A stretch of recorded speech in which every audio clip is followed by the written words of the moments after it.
serious, friends of sociopaths, psychopaths, what was your most uncomfortable moment with them? This kid in my 8th grade class. He showed us a video of him lighting a cat on fire while it was alive. He thought it was funny. We reported the video to the school and he was apprehended next day. I believe you can find a news story online about it. It happened in Maryland a few years ago. I dated one once. Didn't realize it until much later when the abuse was so thick I couldn't breathe. The one situation that sticks out the most was one night. Completely unsolicited. He looked at me solemnly and said, if you ever left me I would find you and kill you. 11 years of shit like that. Suffice to say I'm glad I've got an entire country between myself and him now. When he told my GF, sitting beside me at the time, that if she did something horrible to me, and we broke up, that he would murder me for her. Edit, clarity, hopefully that helped. I've been long-time friends with a sociopath. He is honestly like my brother. We have developed this relationship that basically treats me like his moral compass. But it doesn't always work. He is still manipulative and cruel at times. And he does only truly care about himself. But he tries to be a good person because he doesn't want to be an asshole. This being said, my most uncomfortable moment with him would have to be when he was telling me about watching some guy almost die. He was telling me how he knew he should have stopped watching and helped him. But he was too interested in what the outcome would be if he didn't help. It was creepy to know that as hard as he may try to be a decent person, sometimes he still can't help himself. He once tried to manipulate me to come in and work basically 50 hours. 10 of which would be off the clock so that I didn't get overtime. Because he knew that if he could keep labor low on his shift he could get a promotion. He would also expressly lie to my face about giving me a break, saying verbatim, I'll come back here in a moment and take over. So that you can go on break. Then he would just never come. Then when the time has passed to where a break would be irrelevant, that is, 30 minutes before my shift is over, he'd offer again. I have a friend who's a pathological liar. He's also mostly Scottish in heritage, northern Scotland, where the Viking influence is. He's 6 feet 8, 350 pounds when he's watching his weight, 400 plus when he isn't, and there is a lot of muscle to go with everything else. The lies aren't all that awful most of the time. He's known as a very entertaining storyteller and everyone knows he'll embellish greatly from time to time. But he can't keep a girlfriend. Apparently he can't be honest. Is a pathological cheater. The lies catch up with his relationships in a few weeks at most. One day we were in a taxi together and he got the idea that the driver was taking a route that was unnecessarily long. He stopped the cheerful story he was telling me mid-sentence. His face changed and he barked at the cab driver in a voice I'd never heard. Loud and angry and aggressive. The cab driver immediately pulled over and let us out without paying. And a good thing too. I think my friend was about to kill him. I was petrified in my seat. I felt like he might kill everyone in range. I was terrified. It was the last time I spent time with him. Though I'd known him for 20 years. I later learned that he won't associate with someone after they've seen him snap. As one of his other ex-friends put it. When he would tell a story that I was a part of and make up huge lies of what happened. Even sometimes switch his role and mine. And I would just awkwardly nod my head and wonder if he truly remembered it that way.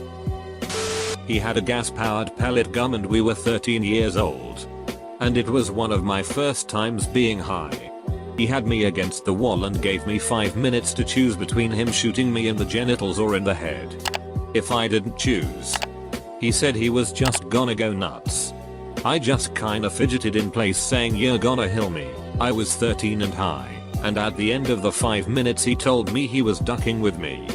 He also emptied a huge box of matches into the sink one time and when we all told him not to, he called us pussies and lit it all on fire. He was a major pyro. I'm pretty sure he's in jail now. I'm 19 and he's 20. He told me I must be seriously mentally ill for being upset that he, while dating me, propositioned my married best friend. My brother is a sociopath. as well as a homeless hero and junkie. For the most part he stays hidden from view and away from my family. During his active times where he comes around looking for money from family members is the most uncomfortable. Because when he doesn't get it he resorts to burglary. Having to leave home not knowing if you'll be burglarized is stressful. I wish he would just OD or go to prison already. It would be so much better for everyone. When they told me they see their friends and people as playthings. Probably when he thought it was funny to hold a knife to my throat. She used to brag about her therapist diagnosing her as a sociopath. And then obviously deny it when it was ever brought up. I think the moment that put it all into perspective was when she manipulated me into having a threesome with her and her ex. She knew I was in love with her, because she thought it would get him to take her back. It goes a little deeper than that. But that's the gist of it. I just about stabbed my sociopath stepfather in the guts while doing dishes. He'd been doing his thing, which was sitting behind me about 15 feet away and staring at me without saying anything for about 20 minutes while I cleaned up the kitchen after dinner. 20 ducking minutes of staring. I was washing a butcher knife when the hair on the back of my neck stood up and I realized he was right behind me. He was a big guy, and I am not sure how I did not hear him. I turned around with the knife and instinctively shoved it at him. He managed to suck in his gut and not get cut.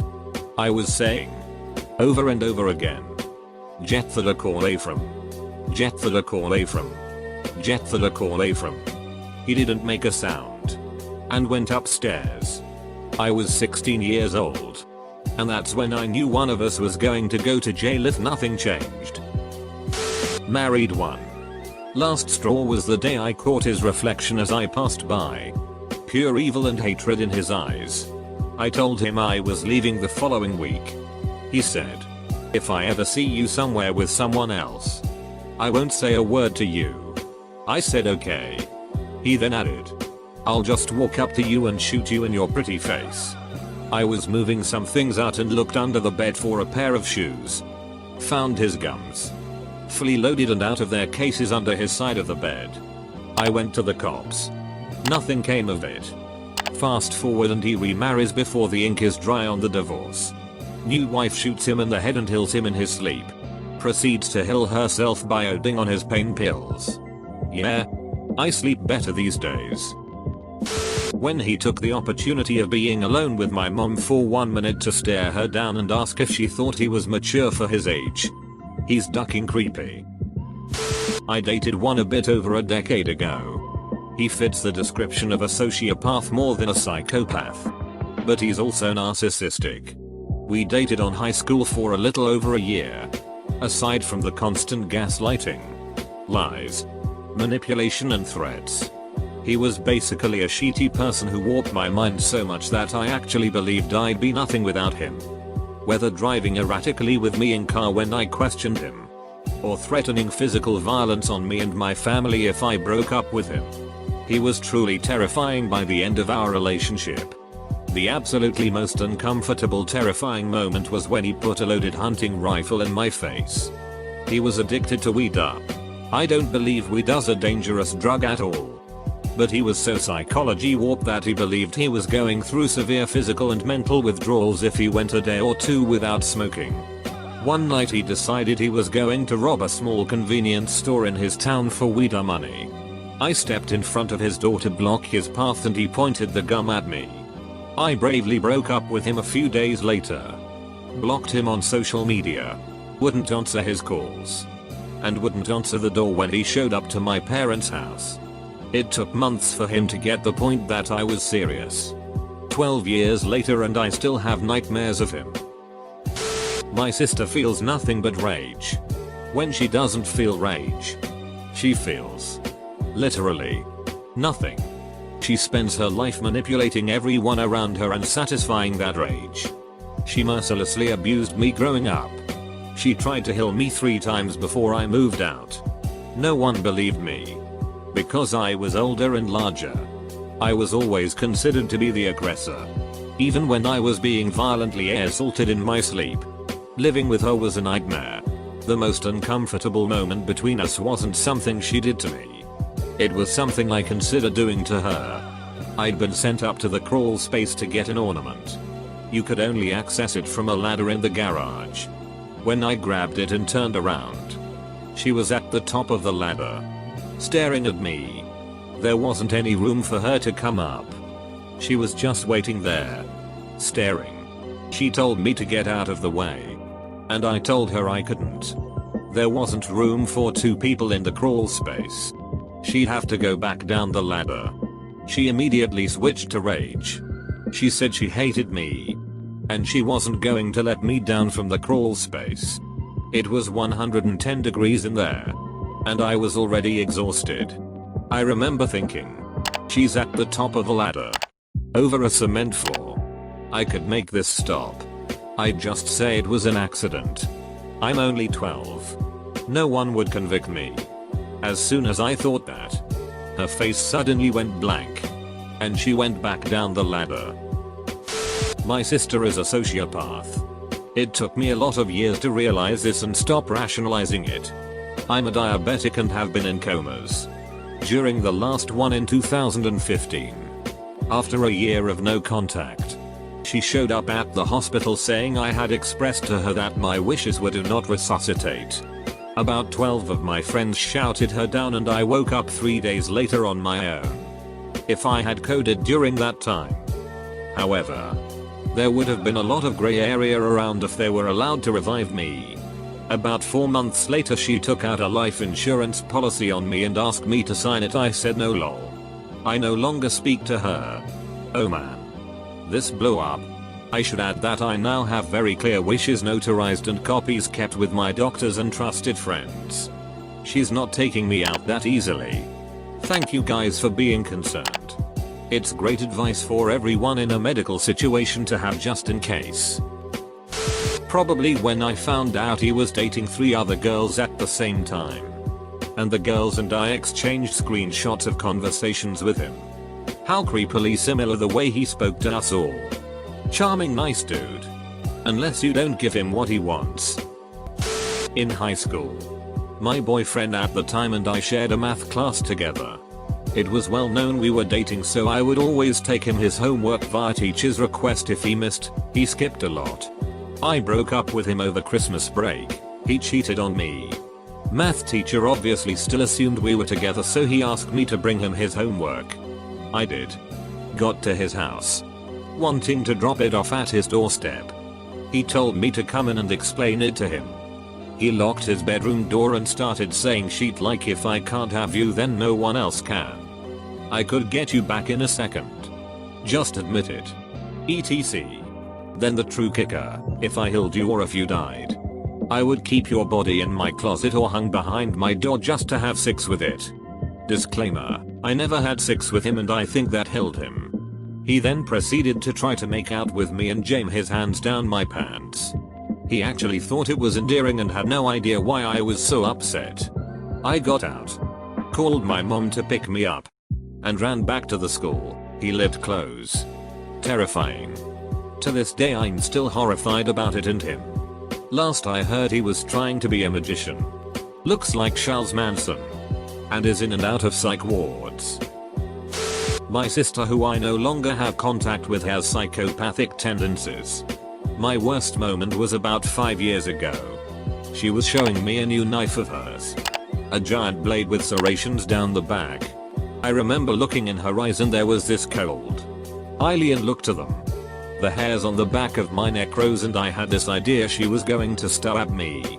I realized my instincts were picking up on her thinking about stabbing me. She didn't stab me, but I kept thinking about it and I truly think she was imagining what it would be like to stab me with her new knife. I have a lot of stories about my sociopathic former roommate, but one of the most uncomfortable moments I had with him was when he stared me dead in the eyes and asked, "Bravado. How can I express more realistic emotions?" and then he became slightly annoyed when my one answer was have them in the first place. I think my best friend may have been. For example, she got a job at a business that she wanted to learn. And when she had made enough money to start her own business, She totaled her employee's van, hired off the designer and stole all the clients. Then she paid the designer way less than she had promised and then closed her business completely in a few months when she was bored. She also pulled really bad things in relationships which I really don't want to get into. Well, anyway, she was about to ruin someone's life. Again. I couldn't take it anymore and ratted her out. That is when I had heard all the lies she had spun her whole life, that I lived with her and she supported me and I was a heroin addict, that she had starred in major films, that she was prom queen. So I cut her out of my life. And after weeks of her calling me and begging me to come back, I was sitting at home, looked up and saw her standing over me. My first thought was that she killed my dog. She hadn't. Honest. Just normal conversation.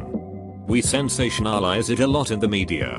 But really having a conversation with someone that can't feel empathy is super boring. Me. Hey, I was driving to work today and some guy cut across 4 lanes of traffic and almost caused an accident. Sociopath friend. Okay me. Alright, well, good taking to you. Roll my eyes.